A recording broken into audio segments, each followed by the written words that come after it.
Deutsche Nachschule Tinglev, vi er en af de lidt mindre efterskoler. Vi har omkring de 100 elever. Vi vægter den boglige undervisning højt og sørger for, at der er kvalitet i vores undervisning. Jeg vil sige, at det faglige niveau er ret højt i forhold til andre efterskoler.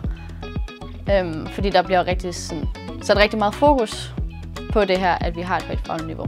Altså på den tyske efterskole er det sådan, at der er både danskere og tysker. Her er det sådan, at man kan have tysk eller dansk undervisning i alle fag.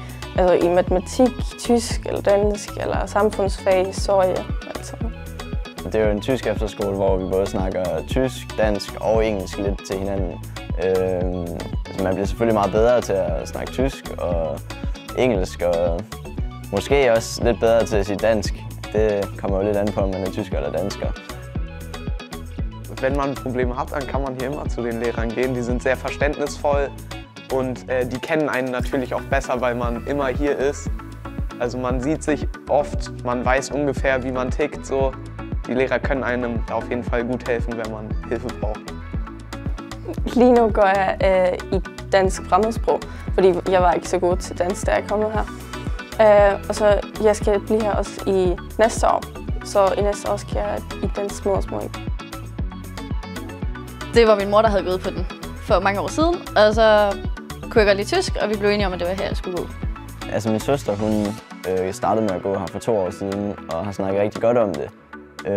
Og sagde, at det var en rigtig billig efterskole, og at de havde virkelig gode faciliteter i forhold til prisen, og alle andre efterskoler også bare generelt.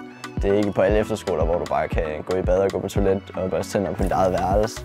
Da jeg kommer min første roomie tysker, og det var i starten svært. Vi snakkede meget mere engelsk, og nu snakker vi så lidt mere tysk, jo nemmere det blev. Vi har 20 forskellige valgfag, så der er noget til alle.